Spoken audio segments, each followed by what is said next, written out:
Another Hafey protege, Kevin Sheedy, the former back pocket plumber, started his coaching career at Essendon in 1981, bringing toughness and cunning to the Bombers. He was a man who was just hell-bent on having success, and there was nothing that was going to get in his way. And I think a few took exception to that. You know, let's be honest, he wasn't keen on school teachers. Let's not, you know, he wasn't either a school teacher, had this long, you know, this long hair, and I don't think I fitted his mould of a captain. Against the point post, he runs off, snaps for goal. He always favoured those who were trades-type people, and he'd probably dispute this now, but I think he did. He always had a question mark against people who might have been teachers or academics, because he believed that with those jobs came a little bit of softness. Towards Madden. Madden's got the mark. Sheeds wanted a certain type of footballer, and in many ways I didn't feel my personality was that sort of a footballer. It's probably, and I mean that in the nicest possible way, of course, but he wanted fellas that would walk over hot coals, I suppose, and I probably wasn't coordinated enough to walk across those sort of hot coals. And at point-blank range, one would suggest that he wouldn't miss. That he has... Oh, in front is O'Hara, and this is their goal. Baker puts it through. Sheedy brought the Premiership flag to Windy Hill in 1984. In a memorable grand final, Essendon, led by Leon Baker, Terry Danaher and Billy Duckworth, stormed home in the final quarter. Essendon winning their first flag since 1965. The final score. The Bombers went back-to-back in 85, crushing Hawthorn.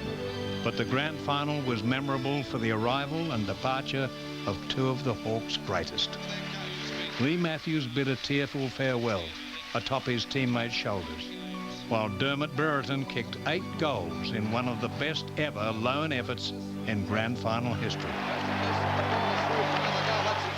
When he first started off, I mean, he was a bit of a giggling kid more than anything. I mean, he wasn't naturally extroverted and flamboyant. In fact, he was pretty quiet. He was a bit of a giggling kid.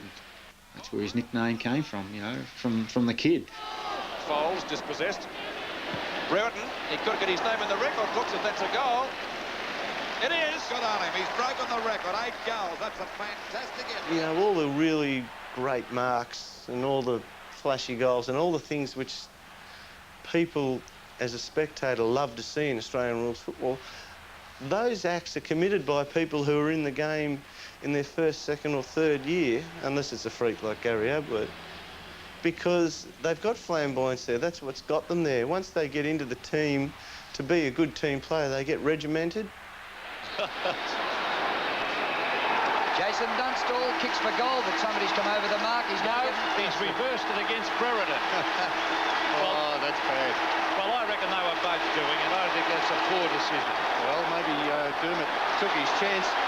Well, that's the siren, and Brereton is forward to forward with umpire Clayton. Not only did Brereton voice his frustration at this decision, he made his point to the Essendon camp by running through their three-quarter time huddle. And he still needs 3 for his century. Three-quarter time here at VFL Park.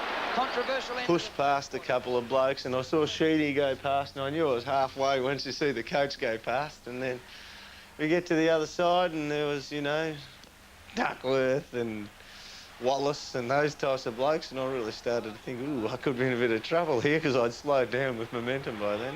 Oh, some strong play by all the... Oh, Brereton is ironed out with a hip and shoulder Van der Haar. If Paul Van der Haar had a sore head after this shirt front, there were plenty of headaches after the biggest off-field drama of the 80s, the move of South Melbourne to Sydney.